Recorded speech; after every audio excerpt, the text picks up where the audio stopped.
साधना prime news, क्योंकि सच जरूरी है। कैराना गई बीजेपी जांच टीम की रिपोर्ट, कहा सांप्रदायिक नहीं है पलायन, अपराध की वजह से हुआ हिंदुओं का पलायन।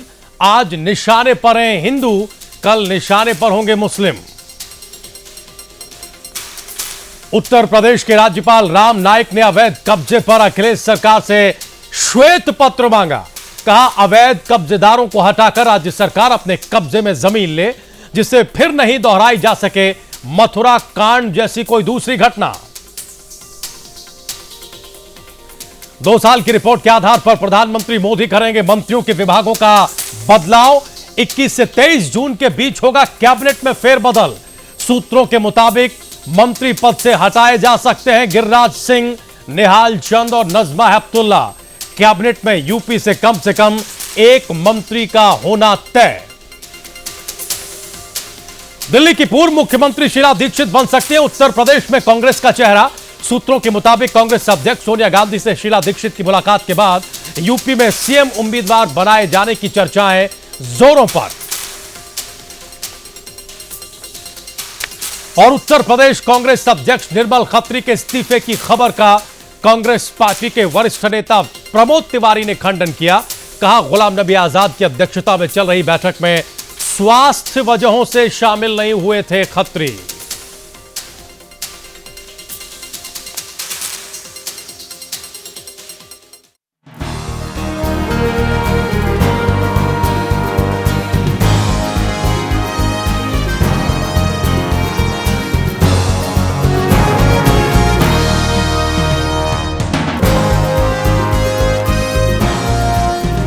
नमस्कार, स्वागत है आप सभी का प्राइम न्यूज पर। मैं हूं राजीव रघुनंदन और वक्त प्राइम एजेंडा का है।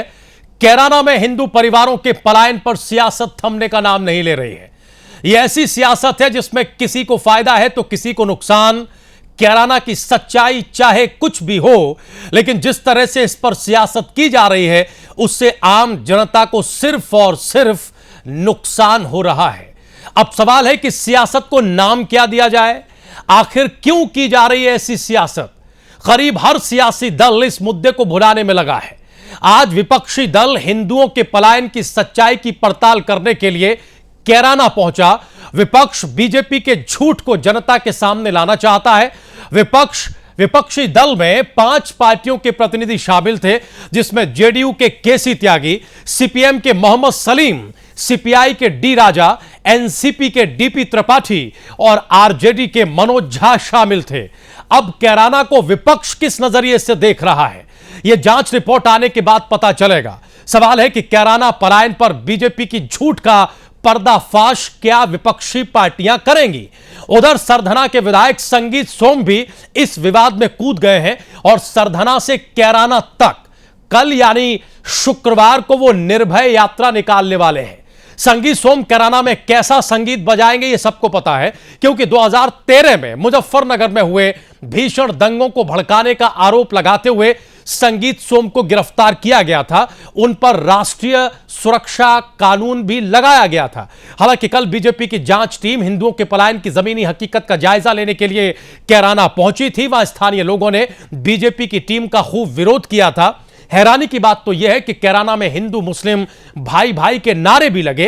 हालांकि कैराना गई बीजेपी की जांच टीम की आज जो रिपोर्ट सामने आई है उसमें यह कहा गया है कि पलायन सांप्रदायिक नहीं है, बल्कि अपराध की वजह से हिंदुओं का पलायन हुआ है। यह बीजेपी की जांच टीम की रिपोर्ट है। बीजेपी की जांच टीम की रिपोर्ट में यह भी कहा गया है कि आज हिंदू निशाने पर है, कल मुस्लिमों की बारी आ सकती है। आखिर इसका क्या मतलब हुआ? सवाल है कि क्या मुस्लिमों को डराने की कोशिश की जा रही है?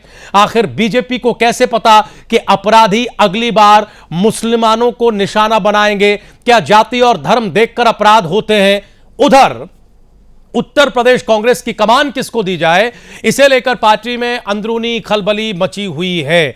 एक नाम जो सुर्खियों में है वो शीला दीक्षित का है, एक नाम जतिन प्रसाद का भी है। हालांकि कांग्रेस पार्टी को यह तय करना है कि वो उत्तर प्रदेश में किसे मुख्यमंत्री पद का चेहरा बनाती है, क्योंकि गुलाम नबी आजाद पहली बार प्रभारी बनने के बाद लखनऊ में थे। वहां उन्होंने मीडिया से बातचीत की, बहुत सारे खुलासे किए। इन दोनों ही मुद्दों पर हम आज का प्राइम एजेंडा करेंगे।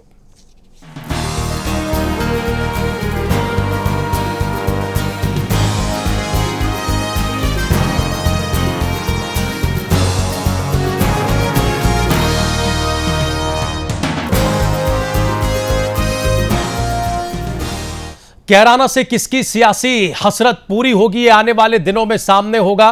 कल बीजेपी की जांच टीम पहुंची थी, उसमें कई सांसद शामिल थे। आज विपक्षी दलों की जांच टीम वहां पहुंची और जो शुरुआती प्रतिक्रियाएं वहां से आई, खासतौर से केसी त्यागी जो जेडीयू के प्रतिनिधि के तौर पर कैराना का दौरा करने के लिए पहुंचे थे, उन्होंने कहा कि दरअसल ये जो पलायन है वो चुनावी पलायन है। चुनाव के नजरिए से इस पलायन को ज्यादा बड़ा और खड़ा किया जा रहा है। इस सब के बीच जो बीजेपी का अंतर विरोध है वो भी खुलकर सामने आ गया है। संगीत सोम सरधना से लेकर कैराना तक, सरधना उनका खुद का निर्वाचन क्षेत्र है जहां से वो विधायक चुनकर आते हैं। सरधना से कैराना तक वो निर्भय पदयात्रा करने वाले हैं। 40 किलोमीटर की ये पदयात्रा होगी और संगीत सोम का तर्क यह है कि वो डरे हुए लोगों के भीतर से डर को निकालना चाहते हैं। वहीं दूसरी तरफ हुकुम सिंह, जिनके बयान से और जिनकी 346 लोगों की पहली सूची से कैराना के मुद्दे को हवा मिली, वो संगीत सोम की इस पदयात्रा के खिलाफ हैं और उन्होंने ये अपील की है कि संगीत सोम इस पदयात्रा को न करें। आखिर कैराना के सांसद और सरधना के विधायक के बीच तालमेल क्यों नहीं है? अगर संगीत सोम पदयात्रा करते हैं, इससे कैराना के सांसद हुकुम सिंह को क्या दिक्कत है? और अगर सांसद की आपत्ति है तो फिर सरधना के बीजेपी विधायक पदयात्रा को कर ही क्यों रहे हैं? ऐसे बहुत सारे मसले हैं जो हम प्राइम एजेंडा में आज समझने की कोशिश करेंगे। विपक्षी जांच दल जो पहुंचा, उसमें जो केसी त्यागी साहब हैं, उन्होंने क्या कहा जांच टीम के बाद, दौरा करने के बाद, सुन लीजिए, फिर हम मेहमानों से आपका परिचय कराएं और चर्चा को शुरू करें। आ गया है, बीजेपी के पास चुनाव लड़ने के लिए कोई मुद्दा नहीं है। ये पार्टी गोदराम में धार्मिक ध्रुवीकरण के आधार पर पिछले 14-15 साल से राज कर रही है और 28 की 28 लोकसभा की सीटें इसी के पास है। अभी पिछले लोकसभा चुनाव में 80 में से 73 सीटें इस पार्टी के पास हैं। अब यूपी में कोई चेहरा नहीं है, कोई पार्टी की बढ़त नहीं है, तो चुनाव को कम्युनलाइज करने की लिस्ट जारी की है। मैं चुनौती देना चाहता हूं और प्रधानमंत्री से मांग करता हूं और अमित शाह के इस बयान को स्ट्रांगली में कंडेम करते हैं हम सब लोग, कि जिसमें इलाहाबाद में उन्होंने कहा कि हम इस मुद्दे को राष्ट्रीय मुद्दा बनाएंगे। ये कैसे किसी पार्टी का चुनाव का मुद्दा हो सकता है? और प्रधानमंत्री मान्यता प्राप्त पार्टियों का एक ऑल पार्टी डेलीगेशन भेजें जिसमें हुकम सिंह जी भी शामिल हों और एक सप्ताह तक जांच कराएं कि पलायन हुआ है कि नहीं हुआ है तो किन लोगों का हुआ है। केसी त्यागी के तेवर ये बताने के लिए काफी थे कि विपक्षी भी इस मुद्दे पर चुप बैठने वाले नहीं हैं। कई खास मेहमान हमारे साथ जुड़ चुके हैं, अपने मेहमानों से हम आपका परिचय कराएंगे। लखनऊ स्टूडियो से हमारे साथ दो खास मेहमान जुड़े हुए हैं। हमारे साथ रजा रिजवी साहब, बहुत ही सम्मानित वरिष्ठ पत्रकार, लखनऊ स्टूडियो से जुड़े हैं। इसके अलावा हमारे साथ अमित पुरी साहब जुड़े हुए हैं, नेता प्रवक्ता भारतीय जनता पार्टी। लखनऊ स्टूडियो के दोनों ही मेहमानों का बहुत स्वागत है। और हमारे साथ स्टूडियो में इस वक्त है हसन रिजवी साहब, नेता प्रवक्ता कांग्रेस पार्टी। हसन रिजवी साहब, आपका भी बहुत बहुत स्वागत है। अब से थोड़ी देर में नावेद सिद्दीकी साहब, राज्य मंत्री उत्तर प्रदेश सरकार, समाजवादी पार्टी के नेता, वो भी हमारे साथ जुड़ेंगे। हम जरा अमित पुरी जी, पहली टिप्पणी आपसे लेना चाहते हैं। ये जो आज विपक्षी दलों का प्रतिनिधिमंडल कैराना का दौरा करने पहुंचा और उनकी निगाह या उनके नजरिए से एक अलग तस्वीर पेश हुई, उसे बीजेपी किस तरीके से देखती है? अमित जी, हमारी आवाज आपको मिल रही है? लगता है आवाज नहीं पहुंच रही है अमित पुरी साहब के पास। हम उनसे संपर्क करने की कोशिश करेंगे। हमारे पास हसन रिजवी साहब हैं। हसन रिजवी साहब, कैसे देखते हैं विपक्षी दलों के इस डेलीगेशन को? और उसके बाद केसी त्यागी की प्रतिक्रिया अभी आप सुन रहे थे। देखिए, कैराना का मुद्दा कुछ मुद्दा था नहीं, लॉ एंड ऑर्डर का सीधा सा मामला है, जिसको बाद में खुद उनके पार्टी के एमपी ने जाके विड्रॉ किया जब उन्होंने जाके एलिगेशन लगाया। इलाहाबाद के अधिवेशन में अमित शाह ने यह बात बोली। आप इसको एक लार्जर पर्सपेक्टिव में देखिए। लार्जर पर्सपेक्टिव ये है कि मोदी सरकार 2 साल बाद बहुत ज़्यादा नाकामयाब हुई है। मोदी जी अपनी अंतर्राष्ट्रीय छवि को सुधारने में लगे हुए हैं और ख़ास तौर पे अमित शाह जैसे आदमी को, जो खुद कन्विक्टेड है, जो खुद लिप्त हैं इस तरीके के आतंकी और इस तरीके के, समझिए कि उसका क्या हिस्ट्री रही है, सबको पता है। एक ऐसा मुद्दा जिसमें आज पूरी डिटेल आ चुकी है। इसके पहले इंडियन एक्सप्रेस की टीम गई है, कई मीडिया के लोग गए हैं, अखिलेश यादव की गवर्नमेंट ने भी जाकर के भेजा है और सब देख लिया है कि चंद घर के लोग जो कुछ कारणों से, जैसे हर जगह से हर प्लान करते हैं दिल्ली में अच्छी नौकरी के लिए, पढ़ाई के लिए, काम के लिए, 80% आज तक उस जगह पे आप जाके पता कीजिए, और कई मीडिया की टीम जा चुकी है, कोई ऐसा मुद्दा नहीं है। 80% मुस्लिम की आबादी है वहाँ, कुछ लोग हमेशा सौहार्दपूर्ण वातावरण रहा है, कुछ लोग वहाँ से ऐसे चले गए हैं, आ गए हैं, लेकिन यह खास तौर पे चाहती है कि पोलराइज किया जाए। इनको वैसी ही हार मिलने वाली है जैसी इनको बिहार में मिली है। ये फिर अभी से उसकी इब्तिदा कर रहे हैं। इनको होश में आ जाना चाहिए कि ये ऐसे जो मुद्दे हैं भी नहीं उसको मुद्दा बनाना चाहते हैं। खुद इनके पार्टी के एमपी विड्रॉ करते हैं, जाकर के पहले बोलते हैं फिर विड्रॉ करते हैं, और मोदी जी खास तौर पे इसको दबे तौर पे हवा देने में लगे हुए हैं। अमित पुरी साहब, आवाज मिल रही है आपको? क्या अब आप सुनने की स्थिति में हैं? अब आ रही है आपकी टेक्निकल प्रॉब्लम्स की वजह से। रिजवी साहब की जो बात आपने सुनी उस पर तो आप रिएक्शन जरूर देना चाहेंगे। हम सर आपसे ये जानना चाहते हैं कि कल आपकी पार्टी का जांच दल पहुंचा था, उसके रिएक्शन आए थे, आपकी भी जांच रिपोर्ट आ गई है जो आपकी टीम ने जांच रिपोर्ट पार्टी को सौंपी है, जिसमें यह कहा गया है कि यह सांप्रदायिकता का मसला नहीं है, यह अपराध से जुड़े पलायन का मसला है।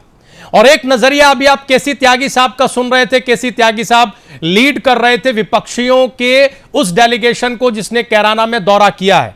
क्या कहेंगे आज उस डेलीगेशन के ऊपर? वो ये कह रहे हैं कि ये चुनावी पलायन है, ये सियासी पलायन है, बीजेपी के पास कोई मुद्दा नहीं है, लिहाजा कैराना को ही मुद्दा बनाकर चुनाव में उतरना चाहती है।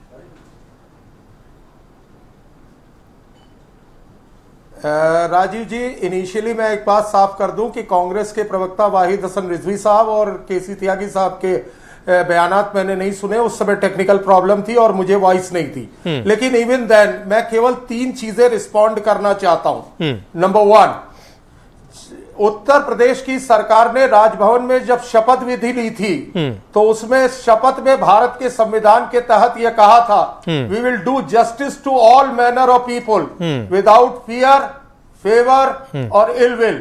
मैं सभी प्रकार के व्यक्तियों के प्रति न्याय करूंगा। कैराना की जनता का मुद्दा हमने उठाया, वो चुनावी था, गैर चुनावी था, जो भी इल्जामात लगाना चाहे लगा ले, लेकिन वाहिद हसन रिजवी साहब के माध्यम से मैं एक सवाल जरूर कहना चाहता हूं। वाहिद साहब, कैराना के अंदर बीजेपी को अलग कर दीजिए, लेकिन वाहिद एक मुद्दा जरूर है, कैराना से पलायन हुआ कि नहीं, और अगर पलायन हुआ तो लॉ एंड ऑर्डर की जिम्मेदारी किसकी थी? राज्य की सरकार की। नंबर 1। नंबर 2, जो शपथ विधि ली थी उसके हिसाब से क्या आपने justice to all manner of people किया कि नहीं किया? 80% आबादी किसकी है इसका मतलब नहीं है। Justice to all manner of people without fear, favour और इलविल। यह कॉन्स्टिट्यूशन का ब्रेकडाउन है कि नहीं है? यह सवाल मैं भारत के आवाम के सामने खुला छोड़ता हूं। वो तय करे कि उत्तर प्रदेश के अंदर कानून का राज चल रहा है कि नहीं। यह चुनावी मुद्दा होगा नहीं होगा, मैं इन सारे सियासी पहलुओं पर कांग्रेस पार्टी को और बाकी के दलों से मतभेद रखते हुए भी बहुत शालीनता के साथ कहना चाहता हूं, आज गवर्नेंस का क्वेश्चन है, क्वेश्चन ऑफ गवर्नेंस को हल कीजिए। उसके बाद जब चुनाव आएगा तो इलेक्शनरिंग मोड पे आइएगा, तब इलेक्शन के इश्यूज की बात करेंगे। ये क्वेश्चन ऑफ गवर्नेंस है, कॉन्स्टिट्यूशनल ब्रेकडाउन है। अमित जी, आप अपनी बात का अपनी पार्टी के द्वारा उठाए गए अमित शाह की बात का खुद खंडन कर रहे हैं। आप एक तरफ पहले कॉमनल पोलराइजेशन की बात कर रहे थे, आप अमित शाह ने, सुनिए मेरी बात, आप लॉ एंड ऑर्डर प्रॉब्लम की बात आप कर रहे हैं, हम लोग लॉ एंड ऑर्डर प्रॉब्लम को भी तोड़ेंगे। आप कॉमनल पोलराइजेशन की बात की गई है इलाहाबाद में, जो नहीं पलायन के पलायन, अब आएंगे हम पलायन पे, हम आके जवाब आपको दे रहे हैं। पलायन में पे किस जवाब मैं जाति दे रहा हूं के आपको। लोग ज्यादा गए हैं, अगर अगर इसका constitutional उल्लेख machinery- करना सांप्रदायिकता है, नहीं, अगर नहीं। सच बोलना गुनाह है, अमित जी तो जवाब आरोप अब जवाब लीजिए, फिर अमित जवाब जी, लीजिए अमित जी, फिर चर्चा में आगे चलेंगे। नावेद सिद्दीकी भी हमारे साथ जुड़ने वाले, जवाब लीजिए। कॉन्स्टिट्यूशनल मशीनरी का ब्रेकडाउन होना, जी। कॉमनल पोलराइजेशन से आप मिक्सअप नहीं कीजिए। हम कॉन्स्टिट्यूशनल मशीनरी का ब्रेकडाउन होने की अगर जहां तक बात है तो आप कैराना मैंने के कॉमनल मुद्दे को क्यों पोलराइजेशन उठाया? कहा ही नहीं। पूरे आपने यूपी कहा में कि कॉन्स्टिट्यूशनल किस मशीनरी का सेक्टर की ब्रेकडाउन, आबादी गई, पूरे बहुतायत पूरे में हिंदू यूपी गए। में अगर ये कॉन्स्टिट्यूशनल कहना मशीनरी का कॉमनलाइजेशन ब्रेकडाउन है, होता है तो सच क्यों को सच कैराना कहना का मुद्दा अगर उठाया अपराध है, गया? तो हमारा नाम अपराधियों में शामिल कर लो। मैं तो खुलेआम चैनल पे ऑन रिकॉर्ड कह रहा हूं। कॉमनल सच पोलराइजेशन को की सच बात कहना क्यों अगर उठाया गुनाह है है, इलेक्शन के तो पहले? गुनाहगारों में मेरा नाम शामिल कर लो। आप मेरी अच्छा, बात अमित जी। समझिए अमित अमित पुरी, जी। हमने पोलराइजेशन की बातें नहीं की, सच कहना गुनाह है। आज किसने कहा कि वहां से पलायन नहीं हुआ? किसने? कोई रिपोर्ट आप है कि पलायन की- नहीं हुआ? आप पलायन कोई डंके की की fact चोट से sheet कह देखिए सकता है जा करके। कि क्या कैराना से पलायन नहीं हुआ? नहीं वो हुआ है, रंगारी में हुआ, नहीं गुंडागर्दी हुआ में है। हुआ, चार घर, किस कारण सुनिए, से हुआ? चार वो घर आप मैं सूद आपको अलग है। बताता हूं। आप इन्वेस्टिगेशन टीम चलिए, आपको मुबारक है ये खमख्याली, अमित ये पुरी जी, खमख्याली आपको मुबारक, आपकी अमित पुरी तोहमतें जी, आपको ऐसा मुबारक। बीजेपी लेकिन आवाम दोबारा आवाम बल्कि को बिहार इसमें इलेक्शन की मजलूम तरह मत नहीं करिए। करनी चाहिए। बीजेपी को बिहार इलेक्शन के तरह दोबारा गलती नहीं बिहार करनी में मत जाइए, चाहिए। ये मैं चुनाव आपको का बता मुद्दा रहा नहीं है। हूं, चार गवर्नेंस मरतबा का क्वेश्चन चार है। घर ऐसे हैं, Don't make मैं any आपको issue नाम and लेके election बताता हूं। issue. सुनिए, फिरौती का Don't मामला, make anything। आप मेरी जिस बात बिहार की समझिए। कर रहे हैं अमित ना, जी एक एक करके अमित सुन ले शाह सर। के राज को 3 महीने में अच्छा अमित जी कैसे सुन ले, जंगल देखिए राज रिजवी बदल साहब भी गया, वो आपके सामने बगल में आ बैठे गया। हैं। अमित जी अमित हमें जी, सवाल एक तो आगे लास्ट- ले जाने एक- दीजिए। एक- जी। एक लास्ट हमें एक सवाल, लास्ट। हाँ। आप समझिए इस बात को अमित जी कि चार वो कॉमन घर, चाहे वो मुस्लिम के हों या हिंदू के हों, हाँ। वहां फिरौती बहुत ज्यादा, एक्सटॉर्शन और दो ऐसे क्रिमिनल एलिमेंट जो ऑब्वियसली माइनॉरिटी मैं कम्युनिटी कह रहा के हूं हैं। कैराना सुनिए, से पलायन मानते हैं कि नहीं? नहीं, एक सीधा सवाल पलायन- है। आप पलायन- डिनाई कर दीजिए कैराना से पलायन नहीं एक हुआ। सेकंड, तो बिहार से इतने लोग दिल्ली में सीधे आकर के सवाल काम को करते हैं, तो उत्तर क्या वो दीजिए, प्लान है? इधर उधर की बात न कर। अरे तू आप बता, आके तेरी जवाब रहबरी दीजिए। में काफिला क्यों लुटा? दिल्ली अच्छा, में तो आज कॉन्स्टिट्यूशनल तक- ब्रेकडाउन की आप बात कर रहे हैं। आप कॉन्स्टिट्यूशनल ब्रेकडाउन की बात कर रहे हैं। आप बिहार से और दूसरे राज्यों से आकर के लोग अगर यहाँ दिल्ली में काम करते हैं, बिल्कुल तो क्या ये कॉमनल प्लान है क्या? ब्रेकडाउन। रिजवी क्या साहब ये हम 100% हसन it is साहब a हमें जरा constitutional breakdown। हमें जरा नहीं, अमित साहब अमित जी, ये हम बोल मुद्दे नहीं पर आए किया। सर, अभी ये हो गया। Constitutional हम बोल मुद्दे आप पर नहीं देखिए कीजिए। कॉन्स्टिट्यूशनल ब्रेकडाउन पर अगर हम जाएंगे तो फहरिस्त थोड़ी लंबी हो लंबी हो जाएगी। जाएगी। फिर हम ये भी और पूछना आपको withdraw चाहेंगे, करना पड़ा है। नहीं नहीं ठीक है हसन साहब, फिर हम ये भी पूछना हो चाहेंगे जाने कि दे, नहीं हो सुन जाने लीजिए दे, अमित जी बात सुन लीजिए, तो दूर तलक जाएगी। सुन तो लीजिए, मार्ग दूर तलक इसलिए जाएगी बना सर, यहाँ तो बहुत गुनाहों दूर भी को नहीं छुपाया जाएगी, नहीं जा सकता। यहाँ कि तो बात बहुत दूर भी नहीं जाएगी। हम और आप ये जाएगी। बैठे सुन लीजिए, जाए, अगर कॉन्स्टिट्यूशनल जाए, ब्रेकडाउन कोई था दिक्कत सुन तो नहीं है। लीजिए, लेकिन क्या पलायन नहीं हुआ? नहीं नहीं सुन लीजिए, हम उसी पलायन पर आ रहे हैं, उसी पलायन पर आ रहे हैं। अमित जी सवाल तो लीजिए। राजस्थान से भी हुआ है, ओहो मध्य प्रदेश से डिबेट भी हुआ हसन है, साहब हो बिहार गया, से भी हुआ है। सर हो गया, डिबेट का वक्त निकल जाएगा। टीवी की डिबेट में समय हम कम कह होता है, रहे हम और हैं आप कहीं सब से जानते हैं। अमित जी सुन तो कैराना में लीजिए। हुआ कि नहीं अच्छा हुआ? दो उदाहरण सच्चाई को हाँ है, नहीं ये जो बोलिएगा। कॉन्स्टिट्यूशनल ब्रेकडाउन है, ये हरियाणा में हुआ था या नहीं हुआ था जाट आरक्षण आंदोलन के दौरान? ये गुजरात में हुआ था या नहीं हुआ था गोधरा के दौरान कॉन्स्टिट्यूशनल ब्रेकडाउन? गवर्नर की बीजेपी को रिपोर्ट उसकी रही होगी चिंता तो थी या बिल्कुल नहीं हुआ थी? होगा। हम Constitutional नहीं नहीं हम breakdown जरा पे गवर्नर की नहीं नहीं हम इस पर रिपोर्ट जाना ही नहीं चाहते, क्योंकि हमें पता है कि अब आपकी वो मुश्किलें हरियाणा कहाँ के हैं। राजभवन ने क्या नहीं नहीं हम रिपोर्ट जाने ही दी? नहीं ये- चाहते, ये matter of MHA नहीं हमें और पता है कि राजभवन आपकी है। मुश्किल अपने कहाँ आप है। नहीं अमित जी फंस सुन तो जाएगी लीजिए, अब सवाल लीजिए। एमएचए और राजभवन की नहीं रिपोर्ट नहीं सुन लीजिए सर, अब पब्लिक फोरम पे अमित जी नहीं है। देखिए फिर कैसे डिबेट होगी, सवाल तो लीजिए। हमारा सवाल ये है, कॉन्स्टिट्यूशनल ब्रेकडाउन पे केवल राजभवन की रिपोर्ट होती है इस पर कॉन्स्टिट्यूशनल प्रोविजन। नहीं तो वो रिपोर्ट ली आपने हरियाणा में, वो आपने हरियाणा में ली रिपोर्ट जाट आरक्षण के दौरान? गई होगी तो हरियाणा में क्या हुआ? आपने ली? सवाल यही है। ठीक नहीं नहीं ठीक है, आप बीजेपी के तो नेता हैं, नहीं नहीं आपको आपकी पार्टी की सरकारें क्या कर रही है ये तो पता होगा कम से कम। अब सवाल लीजिए, हाँ, तो मैं सवाल ये political है, issues को respond नहीं नहीं कर रहा सवाल हूं। ये है कि मैं अब पूरी political पार्टी, issues को respond कर नहीं नहीं रहा हूं। पूरी पार्टी हुकुम सिंह जी आग में घी डालने का काम करके पहले एक नजरिए से सबको दिखा के हुकुम और अब सिंह जी पूरी ने अगर पार्टी ये को मसला ना नहीं नहीं उठाया सुन होता लीजिए, तो लोग तो पूरी इससे पार्टी को ये बता रहे हैं और आज नहीं नहीं आज आपकी रिपोर्ट में भी ये कहा गया है, नहीं नहीं आपकी रिपोर्ट में एमपी ने खुद विड्रॉ किया है। जब सवाल ये है कि अगर ये वो मसला नहीं है जो आज जैसा दिख रहा है तो हुकुम सिंह को पहले नजरिए में ऐसा क्यों दिखा? कैराना से पलायन हुआ कि नहीं हुआ? नहीं नहीं वो नहीं मानते कैराना से पलायन हुआ, वो नहीं मानते। नहीं हुआ है भाई विपक्षी कह रहे हैं, आज केसी त्यागी कह रहे हैं कि चुनावी पलायन नहीं है, आपको ज्यादा बड़ा दिख रहा है। कहां से वो डिनाई कर रहे हैं। बिहार से प्लान हुआ है, राजस्थान से प्लान हुआ है, हरियाणा से प्लान हुआ है। राजनीतिक नजरिया है ये, केसी त्यागी साहब का राजनीतिक नजरिया तो है। बीजेपी का राजनीतिक नजरिया क्या है ये बताइए ना सर। मैं तो हाँ ना में एक नहीं, बीजेपी का राजनीतिक नजरिया क्या है? मैंने बता दिया ना, बीजेपी का मानना है कि कैराना के अंदर पलायन हुआ, हमने इसको पहले वॉइस किया। कहां से? और वो नहीं, वो पलायन आपको चुनावी सुविधा दे रहा है। आपके पास पूरी जी फैक्ट है ऐसा? आप उस घर के लिस्ट बताइए। आप पॉलिटिकल इंटरप्रिटेशन निकालने के लिए इंडिपेंडेंट है। ठीक है, हमारे साथ नावेद सिद्दीकी जुड़ेंगे। पॉलिटिकल इंटरप्रिटेशन नहीं, ठीक है, हमारे साथ नावेद सिद्दीकी जुड़ेंगे। अब थोड़ी देर में हम उनसे देखेंगे कि वो कैसे इसे देखते हैं। लेकिन हम रजा रिजवी साहब से एक सवाल ले लें। रजा रिजवी साहब, हम कैसे देखें? क्या हम ये मान लें कि अब बीजेपी बैकफुट पर आ गई है जिस तरह की स्थिति उत्तर प्रदेश में बन गई? क्या हम ये मान लें कि हुकुम सिंह का पहला स्टेटमेंट और उसके बाद के सारे स्टेटमेंट बीजेपी को ही, उनकी पार्टी को ही दुविधा में डालने का काम कर रहे हैं?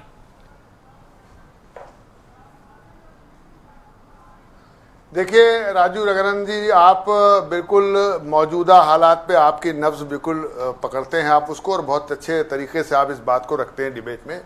ये सही बात है कि जब लोकसभा का चुनाव शुरू होने वाला था तो उससे पहले मुजफ्फरनगर का एक मामला आया था जिसमें संगीत सोम और जिसमें सुरेश राणा और हमारे जो है ये हुकुम सिंह, ये तीनों जो है एमएलए थे।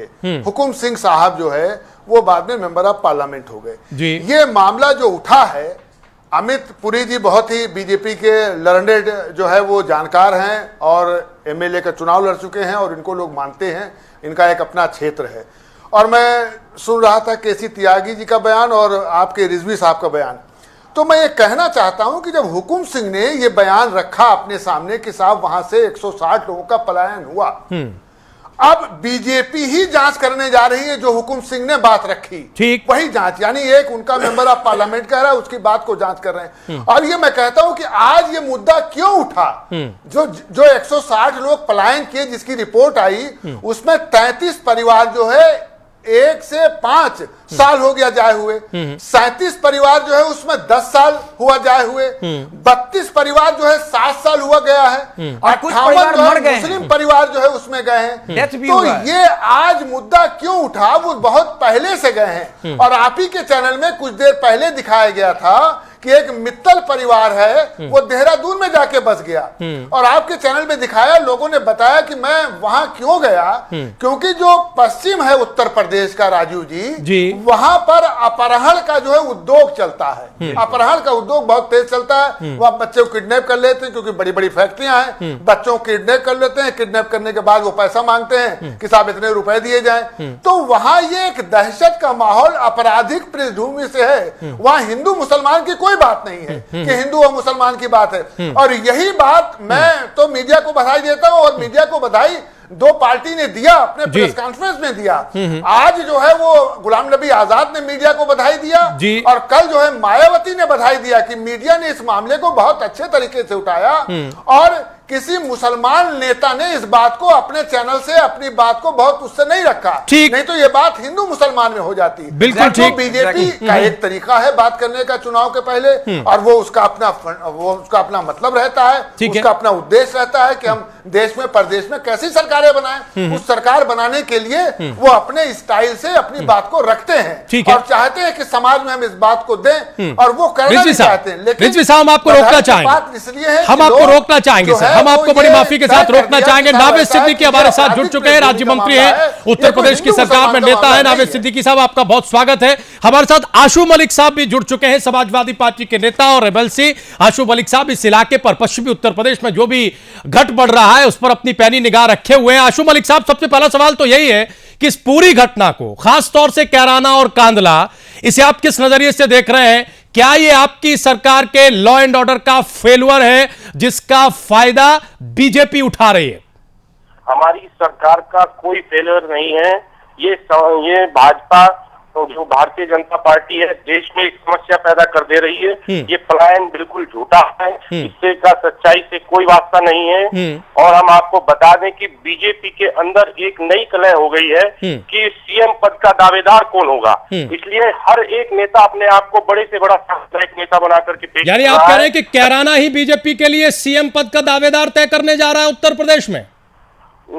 कैराना नहीं, आप कैराना ही क्यों लेते हैं? आप भिन्न भिन्न जो जिले हैं उनमें देखिए कि किस तरह का कोई जो है मुस्लिम मुक्त भारत की बात करता है, कोई अलग अलग इनके जो मुद्दे हैं ये सब जो है नफरत फैलाने वाले मुद्दे हैं, इनसे कोई इनका सरोकार नहीं है। पश्चिमी उत्तर प्रदेश बहुत ही खुशहाल ये है, इसमें 2013 में इन्हीं लोगों की वजह से पहले बहुत क्षति हो चुकी है।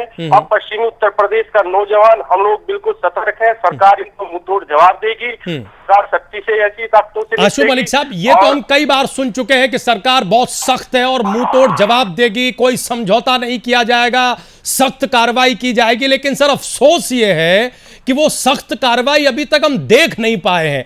ये बता दीजिए कि हमें कितना इंतजार करना पड़ेगा इस सख्त कार्रवाई के लिए? इंतजार नहीं करना पड़ेगा, सख्त कार्रवाई होगी। पश्चिमी उत्तर प्रदेश का हम नौजवानों से सबसे इनसे भी अपील करते हैं कि इनके बहकावे में आने की जरूरत नहीं है। ये लोग बिल्कुल झूठे हैं, बेईमान हैं। इन लोगों की कुर्सियों के नीचे जो जितना बड़ा नेता है उतनी लाशों के लाशों के ढेर इन लोगों की कुर्सियों के नीचे हैं। इनकी चुनावी सियासत लाशों पर खड़ी है, आप ये आरोप लगा रहे हैं। प्रदेश को इनके ये बार बार अपनी प्रयोगशाला बनाना चाहते हैं पश्चिमी उत्तर प्रदेश को। पश्चिमी उत्तर प्रदेश को प्रयोगशाला के तौर पर देखना चाहते हैं। मलिक साहब, बहुत धन्यवाद आपका हमारे साथ जुड़ने के लिए और अपनी प्रतिक्रिया प्राइम एजेंडा में दर्शकों के लिए सामने रखने के लिए।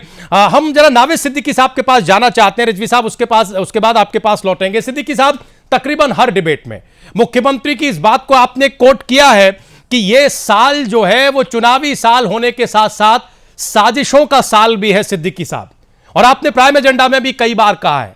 लेकिन सवाल यह है कि जिस साजिश को रोकने की जिम्मेदारी समाजवादी सरकार पर है, आप बजाय इसके कि वो साजिश रुके और कोई उसका शिकार ना हो पाए, कोई उसका इस्तेमाल ना कर पाए, आप पर आरोप यह लगता है कि आप उसे और हवा देने का काम करते हैं।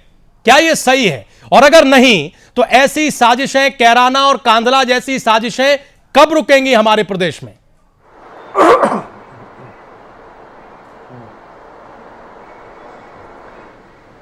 राजीव भाई, ऐसा है, ये भारतीय जनता पार्टी जो है ये फिरका परस्त पार्टी है, ये सब जानते हैं, और झूठ की बुनियाद पे टिकी हुई है। फरेब, धोखा, लोगों को झूठे ख्वाब दिखाकर आना, ये सारी चीजें इस पार्टी ने किया है। 2 साल में इनका कोई काम नहीं रहा, कुछ 2 साल में कर नहीं पाए, और इसीलिए जो उत्तर प्रदेश के वजीर आला जनाब अखिलेश यादव साहब ने एक विकास की बहुत अच्छी लकीर खींच रखी है, उस लकीर को, उसके पैरेलल एक दूसरी लकीर इन्होंने खींची, और वो दूसरी लकीर इसलिए इन्होंने खींची है कि लोगों का माइंड डाइवर्ट कर सकें, लोगों का जहन भटका सकें, लोगों को वर्गला सकें, ताकि लोग जो हैं उस मुद्दे से हट जाएं जहां पर विकास का काम अखिलेश यादव जी कर रहे हैं, उत्तर प्रदेश में ध्यान दूसरी तरफ ले जाया जा सके। तो ये भारतीय जनता पार्टी का ये दोहरा चेहरा है, और ये बहुत ही खराब चीज है जो वो कर रहे हैं उत्तर प्रदेश में, मुल्क को बांटने की कोशिश। देखिए, उत्तर प्रदेश को बांटने की कोशिश कर रहे हैं। 2017 के चुनाव आने वाले हैं, और चुनाव जो है बहुत अहम चुनाव है।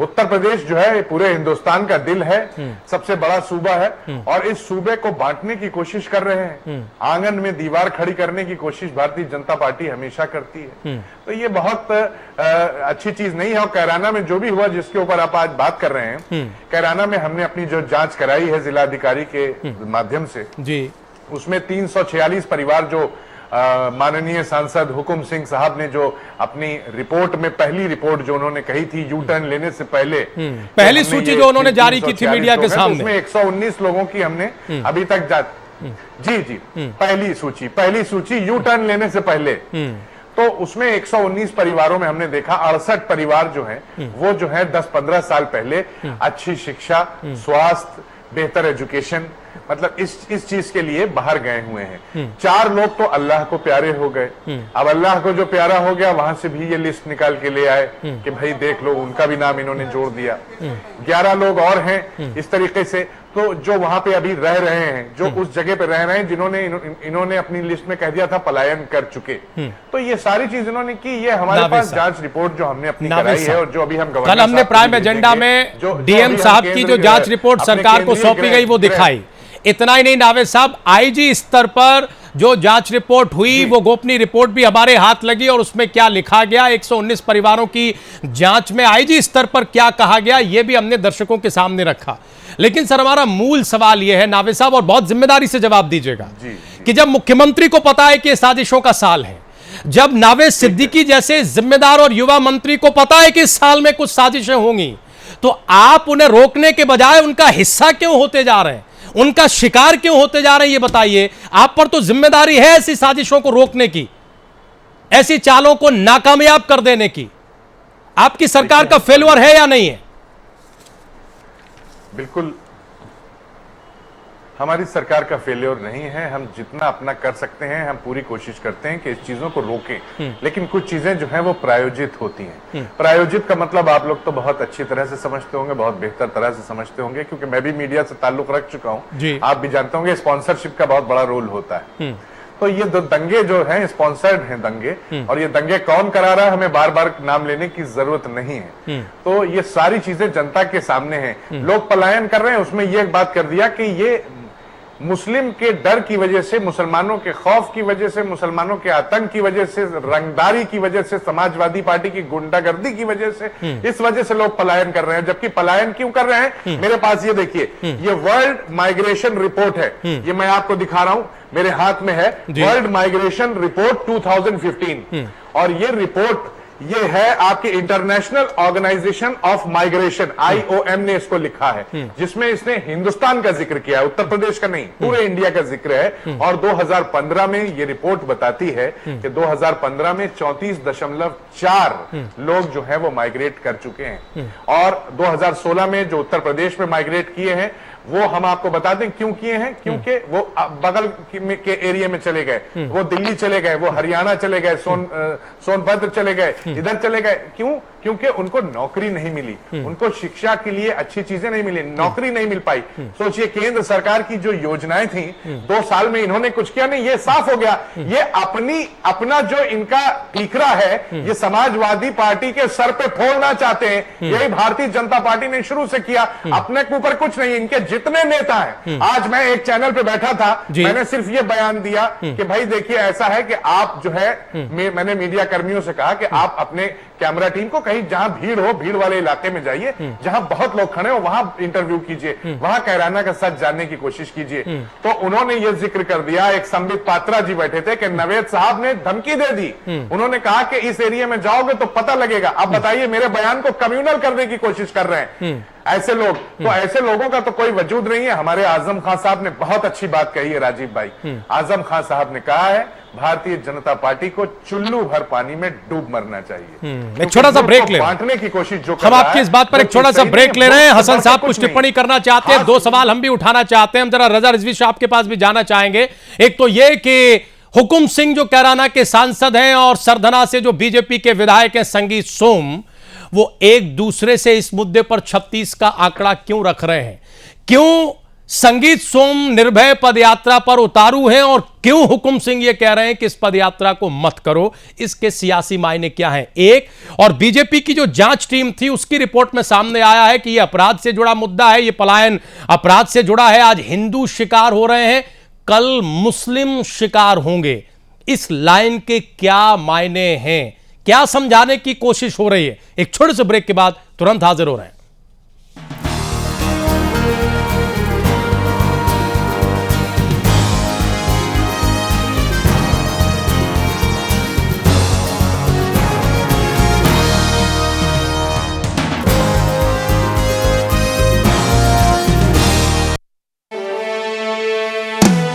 हर वर्ग को मिले मौके भरपूर, सभी वादे हुए पूरे, विकास से नहीं रहा कोई दूर। तरक्की की राह पर बढ़ रहा है उत्तराखंड, 4 वर्ष की यात्रा अखंड, आगे बढ़ता उत्तराखंड। आज उत्तराखंड अपने विकास की कहानी अपने ढंग से लिख रहा है। समावेशी विकास के पीछे सरकार की दूरदर्शी व संवेदनशील सोच है, जो इस पर्वतीय राज्य की आर्थिकी में बुनियादी व गुणात्मक बदलाव ला रही है। मुख्यमंत्री हरीश रावत के नेतृत्व में समाज के हर वर्ग और हर व्यक्ति को आगे बढ़ने के लिए भरपूर अवसर मिल रहे हैं। आगे बढ़ता उत्तराखंड।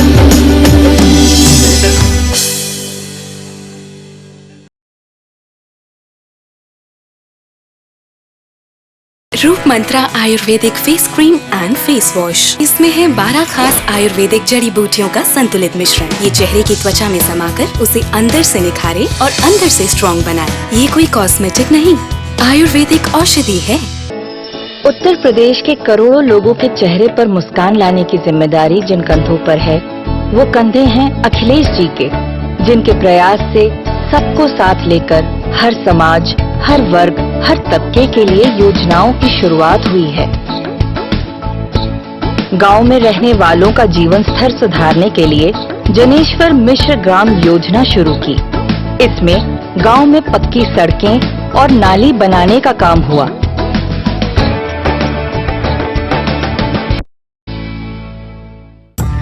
वो क्या है जो हम सबको प्रेरित करता रहा हिंसा के बिना स्वाधीनता के लिए लड़ने को? वो क्या है जो राष्ट्रीय दल को चालित करता है कट्टर विरोधी पर काबू पाने को? वो क्या है जो भारत के जन जन से इतनी मेहनत करवाता है आर्थिक प्रगति के लिए? प्रतिबद्धता और हमारे देश का गौरव। भारत एक और ऐतिहासिक उपलब्धि के लिए तैयार है, खुले में शौच का समापन। भारत को एक स्वच्छ और खुशहाल देश बनाने में मदद करें, ये हमारे हाथ में है।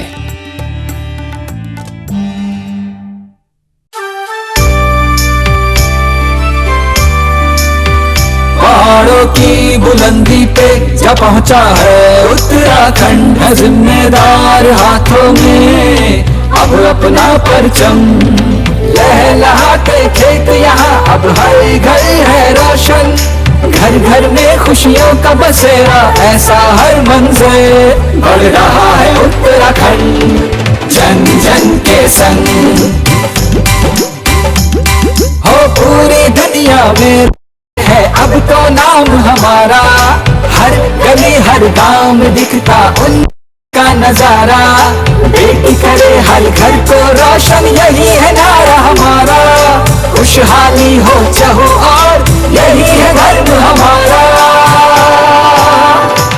बढ़ रहा है उत्तराखंड जन जन के संग। क्या आपको मालूम है, शादी के बाद कई बार कुछ समस्याएं आ जाती हैं जो लाई नहीं होती, और ना सहे हमसे कहें। अशोक क्लिनिक, चांदनी चौक, दिल्ली। जब है समाधान फिर क्यों है परेशान, आओ अशोक क्लिनिक होके विवाहित जीवनों के। अशोक क्लिनिक, चांदनी चौक।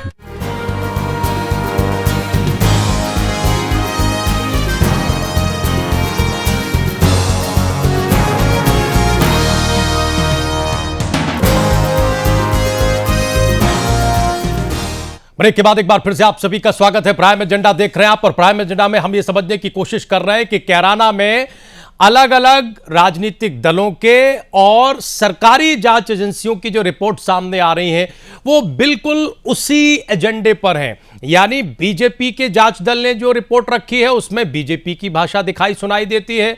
विपक्षी दलों की जांच टीम से जैसे रिएक्शन आ रहे हैं उसमें ठीक वैसी ही खुशबू आ रही है कि ये इसी पैटर्न पर रहने वाली है। और डीएम और आईजी स्तर पर जो रिपोर्ट पेश की गई उसमें क्या कुछ है, उसमें भाषा कैसी है, यह भी हमने अपने दर्शकों के सामने शेयर किया है। क्या हम ये मान लें कि चुनावों तक कैराना में सियासत इसी तरीके से सुलगती या सुलगाई जाती रहेगी? हमारे साथ कई खास मेहमान मौजूद हैं। हसन रिजवी साहब, नेता कांग्रेस पार्टी, अमित पुरी साहब, नेता प्रवक्ता भारतीय जनता पार्टी, रजा रिजवी साहब, बहुत ही सम्मानित वरिष्ठ पत्रकार, और नावेद सिद्दीकी साहब हमारे साथ जुड़े हुए समाजवादी पार्टी के नेता, उत्तर प्रदेश की सरकार में राज्य मंत्री। अमित पुरी साहब, एक सवाल लेकर हम आपके पास आना चाहते हैं कि सांसद हुकुम सिंह ये क्यों नहीं चाहते कि सरधना से बीजेपी विधायक संगीत सोम निर्भय पदयात्रा करें? क्यों बच रहे हैं वो इस बात से?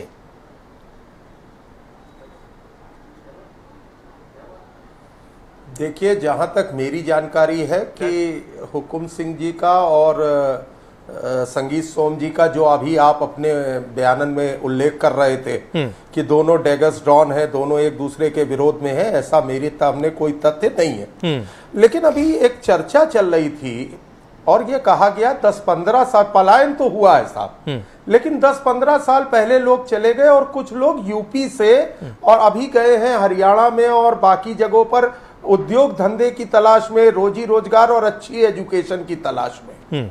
क्या उत्तर प्रदेश में 15 साल से एजुकेशन सिस्टम नहीं सुधर पाया? क्या 15 साल से हरियाणा में ठीक उद्योग है और रोजगार के अवसर है? ये जो इतनी विकासवादी सरकार 5 साल से उत्तर प्रदेश में है, ये उत्तर प्रदेश में ऐसा माहौल नहीं बना पाई कि उत्तर प्रदेश में एजुकेशन सिस्टम ठीक हो जाए, लोग पलायन ना करें? या उत्तर प्रदेश में ये जो विकासवादी सरकार थी, ये माहौल नहीं बना पाई कि हरियाणा न जाइए, एनसीआर न जाइए और यूपी में ही उद्योग लगा लीजिए, नौकरी के अवसर ले लीजिए? तो एक झूठ को छुपाने के लिए एक क्लोमोफ्राज गढ़ा जा रहा है। हम तो सीधी सी बात पूछ रहे हैं, या तो आप कहिए कैराना में पलायन हुआ या नहीं हुआ। एक तरफ खड़े होके बताइए पलायन हुआ कि नहीं हुआ। नावे साहब बता दीजिए। अलग अलग कैमोफ्लेज से ठीक है, थोड़ा हटकर, कोई कैमोफ्लेज नहीं। नावे साहब बता देंगे। नावे साहब जवाब दीजिए, जवाब दीजिए। वो कह रहे हैं कि विकासवादी सरकार के विकास के तमाम दावों पर ही पलायन की बात कुठाराघात है, चोट करती है। पुरी साहब यही कह रहे हैं ना, आपकी बात का भाव यही है? नावे साहब जवाब दीजिए। आप ही का बयान था कि शिक्षा के लिए गए, रोजी रोजगार के लिए गए। नावे साहब जवाब। विकासवादी सरकार शिक्षा और रोजगार के अवसर नहीं दे पाई 5 साल में। बस आएंगे हसन साहब आएंगे। देखिए ऐसा है, हमारे ऊपर जो इल्जाम लगा रहे हैं, हमारे ऊपर लगातार इल्जाम लगा रहे हैं। मैं सुन रहा हूं एजुकेशन के ऊपर, यूपी में इल्जाम नहीं लगाया, आपने कहा लगातार इल्जाम लगा रहे हैं अमित पुरी साहब। और ये नहीं जानते, सुनिए तो, अरे लोग जाते हैं बाहर, उत्तर प्रदेश से निकल के आदमी लंदन भी जाता है पढ़ने। हमारे मुख्यमंत्री जी तो ऑस्ट्रेलिया गए थे। सुनिए, अरे हमारे मुख्यमंत्री तो सैफई से निकल के ऑस्ट्रेलिया चले गए पढ़ने के लिए, तो वो वहां गए। क्या अमित पुरी साहब, आप इल्जाम तो कम से कम आप समझिए, 2 साल में आप अपना चिट्ठा हमारे सर फोड़ना चाहते हैं। देखिए राजीव भाई, एक बात है, ये अमित पुरी साहब हमारे साथ बैठे हैं जरूर, लेकिन बात है अमरीश पुरी वाली। 2 साल में हरियाणा में अवसर मिले, तो हरियाणा में अगर केंद्र की सरकार अवसर दे सकती है तो यूपी की सरकार ने अवसर क्यों नहीं लिए? ये तो आप ही ने कहा ना कि हरियाणा में अवसर मौजूद है इसलिए लोग हरियाणा जा रहे हैं, तो केंद्र की सरकार के अवसर हरियाणा पहुंच गए, यूपी क्यों नहीं आए? जवाब देने दीजिए नावे साहब को, जवाब देने दीजिए। कुछ तो पुरी साहब जवाब देने दीजिए नावे साहब को। हाँ, मैं एक चीज और दिखाता हूं, जिससे भारतीय जनता पार्टी का और यहां जो लोग बैठे हुए हैं, खासतौर से नुमाइंदे उनका मुंह जरूर काला होगा। तो देखिए, ये सेंसस की रिपोर्ट है। ये सेंसस अमित पुरी साहब सेंसस समझते हैं? गवर्नमेंट ऑफ इंडिया, लखनऊ के रहने वाले हैं नावेद भाई, जरा सा जबान के ऊपर लगाम लगाइए। उत्तर प्रदेश ये शीरी जुबान का शहर है, इसे बदनुमा न कीजिए। ये शीरी जुबान का शहर है, इसे बदनुमा न कीजिए। कुछ सलाहितें रखिए, रमजान के महीने में लोगों का मुंह काला नहीं किया जाता। रमजान के महीने में लोगों का मुंह काला नहीं किया जाता। कुछ सलाहियतें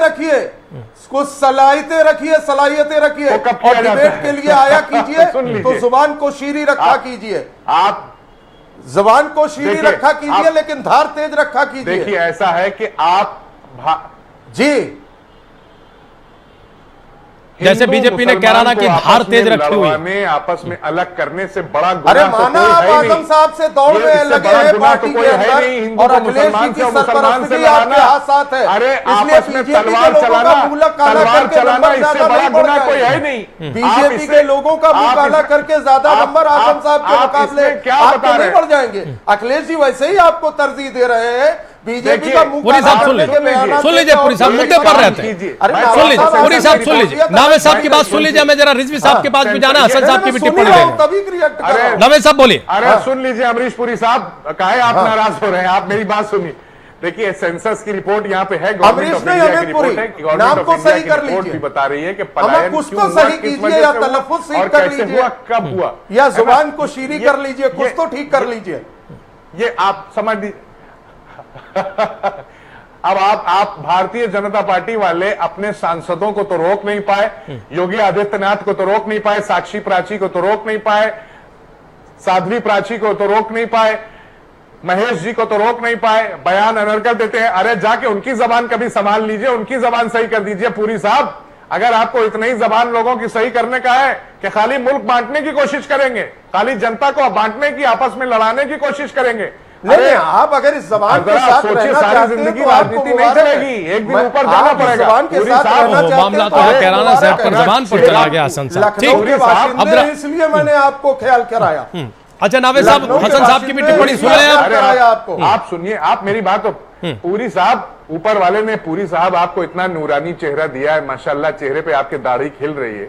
आप कम से कम ऐसा लोगों को अलग करने की बात तो ना कीजिए, प्यार मोहब्बत से रहने की बात कीजिए। आप लोगों को बांटने की कोशिश, अब इस पे रोटियां सेक रहे कैराना पे, चाहे आप लाख कोशिश कर लीजिए, लाख कुछ कर लीजिए, लोकतंत्र में जनता से बढ़ के कुछ नहीं है। हमें पूरा यकीन है हमारे विकास के एजेंडे को जनता देख रही है और हम अपना काम कर रहे हैं, जनता जवाब देगी।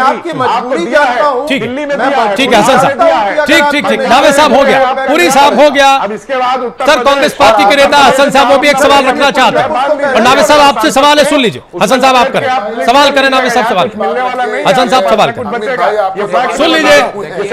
रिजवी साहब, नवेद सिद्दीकी की रिपोर्ट है। रजा रिजवी साहब आ रहे हैं सर, जरा हसन जी की बात सुन लें। कीजिए, इस देश के टुकड़े मत कीजिए, आपसे गुजारिश है, कहिए तो मैं आपके हाथ जोड़ लूं। ठीक है नावेद साहब, ठीक। हिंदू को मुसलमान, अब एक सवाल हसन साहब का है, सुन लीजिए साहब, मैं हाथ जोड़ता हूं, विनती करता हूं, बस ठीक है। हाँ, और रमजान के महीने में ठीक है। ओहो पूरी साहब हो गया।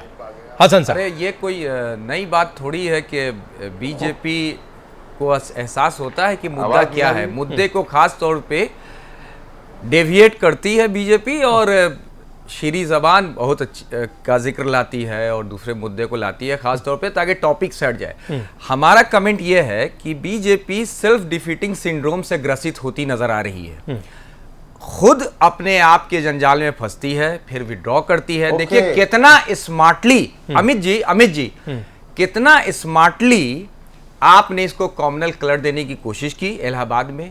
आज आप इसको लॉ एंड ऑर्डर और अखिलेश यादव समाजवादी पार्टी की गवर्नमेंट का फेलियर बताना चाह रहे हैं, क्योंकि आपको नजर में ये आ गया है कि अब हमारी जनता यूपी की फेलियर की नहीं आप, अरे अखिलेश को इंडोर्स करती है कि कंडेम? पूरी जी अखिलेश को इंडोर्स करती है कि कंडेम? नहीं, कांग्रेस पार्टी का एक स्टैंड है कि नहीं? एक मिनट, पूरी जी स्टैंड क्या है? पूरी जी कांग्रेस पार्टी का स्टैंड बता रहे हैं। अरे आप सुनिए तो, अरे अमित पुरी जी, पहले तो आप इस बात को भली भांति आप जान रहे हैं, आप भली भांति जान रहे हैं कि अखिलेश गवर्नमेंट को, समाजवादी पार्टी को अगर हमें कंडेम करना है तो पूरे यूपी के लिए हम करेंगे। बात समझिए, पूरे यूपी के प्लान का मुद्दा उठा सकते हैं, उसके बारे में डिटेल बात कर सकते हैं।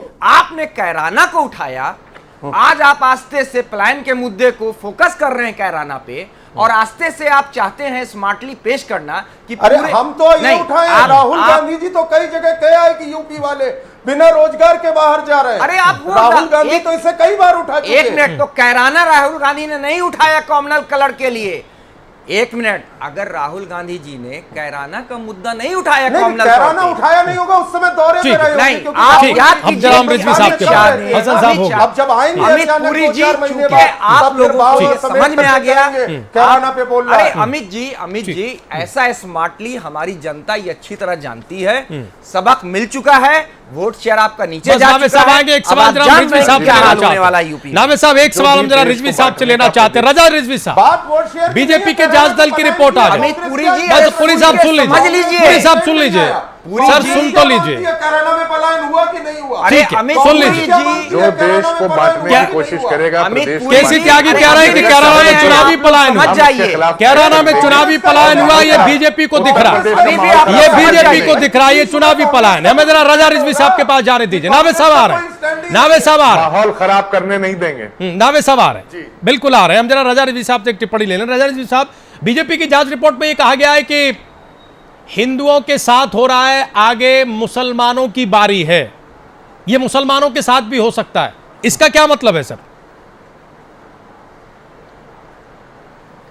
ये इसका मतलब सीधे सीधे राजू भाई है कि मुसलमानों को डरवाना है कि अब तुम्हारा नंबर आ गया, जो इनका अपना वोट पैटर्न का स्टाइल है और यही स्टाइल आपके डिबेट पे हमारे अमित भाई ऐसा रख रहे हैं कि नावेद भाई भी कम बोल पा रहे हैं और हमारे जो है वो वाहिद भाई भी कम बोल पा रहे हैं, चढ़ के बोल रहे हैं बिल्कुल ये, क्योंकि इनकी बात जो है पलायन आज से नहीं हो रहा है, पलायन बहुत सालों से हो रहा है। कई सरकारें आई, कई सरकारें गई, इस पलायन को नहीं रोक पाए। और ये जो बात अभी आशु मलिक ने आपके चैनल पे कहा, ये बिल्कुल सही है कि भारतीय जनता पार्टी ने अभी सीएम का नाम अनाउंस नहीं किया है।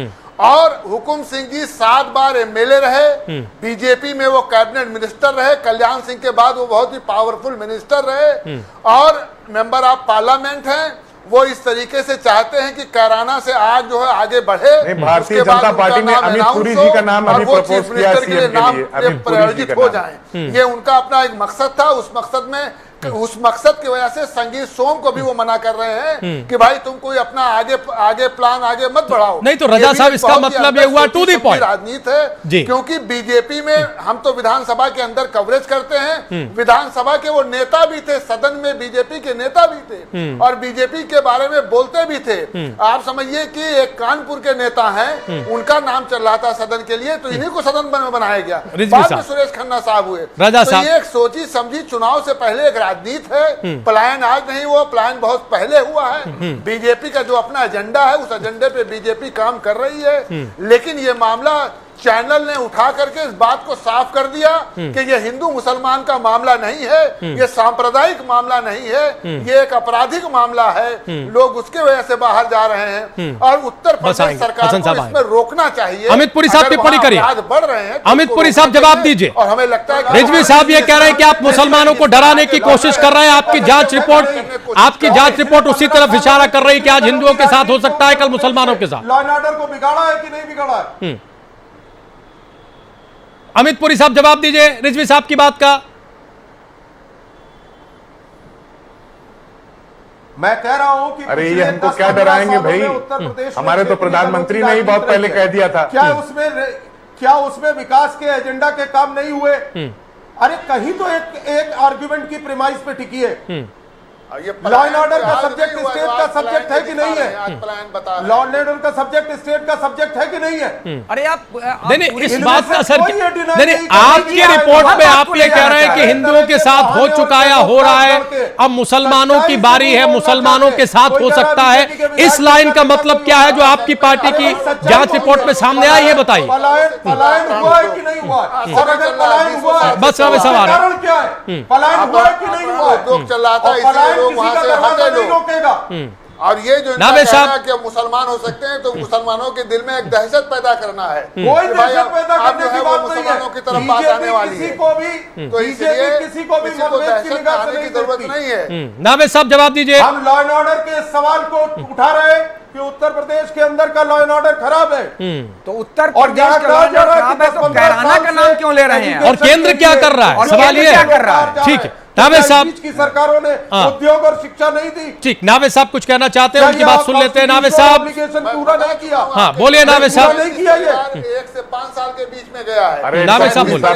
10 साल के बीच में गया है। ठीक है, रिजवी साहब हो गया, रजा साहब हो गया, पुरी जी हो गया, नावेद जी की बात सुन लीजिए। क्या ह्यूमन इंडेक्सेस के इनका ह्यूमन इंडेक्स? नावेद साहब बोलिए, पुरी साहब सुन ले जरा नावेद जी की बात। नहीं तो क्या नहीं किया?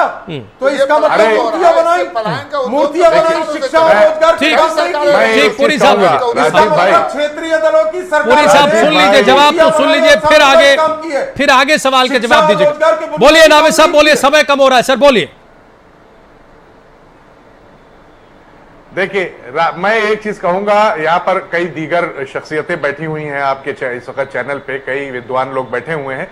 हिंदू मुस्लिम को बांटने की कोशिश ना करें। और खासतौर से पुरी साहब से एक ही चीज कहूंगा, भारतीय जनता पार्टी से भी कहूंगा कि लगेगी आग तो आएंगे घर कई जद में, लगेगी आग तो आएंगे घर कई जद में। यहां पे सिर्फ हमारा मकान थोड़ी है और सभी का खून है शामिल यहां की मिट्टी में, किसी के बाप का हिंदुस्तान थोड़ी है जी। तो अगर ये समझ के चलिए, बांटिए किसी को ना, प्यार मोहब्बत के फूल खिलाइए, विकास का काम कीजिए, नौकरी दीजिए, डेवलपमेंट कीजिए, और अगर बांटने की कोशिश करेंगे तो पूरी साहब कह सकता हूं कि मेरा बाप हिंदुस्तानी फिर आगे हम चैनल पे बोलेंगे। मैं कह सकता हूं कि मेरा बाप हिंदुस्तानी था ठीक है, और मैं हिंदुस्तानी हूं। छोटी सी टिप्पणी ऐसा है नवेद साहब, ऐसा है कि आपको कहने की जरूरत इसके नहीं ऊपर है, भी जांच करानी पड़ेगी। नवेद साहब, आपको अमित पुरी जी को कहने की कोई जरूरत नहीं, उन्हें भली भांति पता है जो बात आप कह रहे हैं, उन्हें भली भांति पता है। अब क्या करे, फेस सेविंग फार्मूला तो कुछ लेना था, अपनी कमेटी को भेजा, सडनली यू टर्न लेने में दिक्कत आती, तो अब करता क्या, तो अब उसने क्या किया कि अब उसने कलर दे दिया कि हिंदू प्लान कर रहे हैं, मुसलमान भी करेंगे। बात समझिए, अब तो वो पूरा विड्रॉ कर नहीं सकते हैं, तो आप करेंगे क्या, तो उन्होंने कह दिया कि वो भी करेंगे, कारण नहीं बताया। मुस्लिम परिवार सिद्दीकी जी कारण नहीं बताया कि प्लान क्यों करें। समय नहीं है, ये कैराना की सियासत है और चुनाव थोड़ा दूर है, लगता है ऐसा है कि चलती है। आप अच्छी तरह जानते हैं। ठीक है, अमित पुरी साहब बहुत शुक्रिया हमारी इस डिबेट में जुड़ने के लिए। रजा रिजवी साहब आपका भी बहुत बहुत धन्यवाद। सर अब समय नहीं है, हमको और आजम खान साहब को पाकिस्तान का भेज रहे हैं, ये बताइए। ठीक है, नावेद सिद्दीकी साहब आपका भी बहुत बहुत शुक्रिया। सिद्दीकी साहब आपका भी बहुत बहुत शुक्रिया। संजय आप डिबेट में आए, आपका भी बहुत बहुत शुक्रिया। चुनाव अभी दूर है, ये सब तो चलेगा, आने वाली डिबेट्स में भी ये तेवर और ये तर्क देखने को मिलेंगे। आज का प्राइम एजेंडा यहीं तक, आप लोग कहीं जाइएगा नहीं, खबरें जा रही हैं।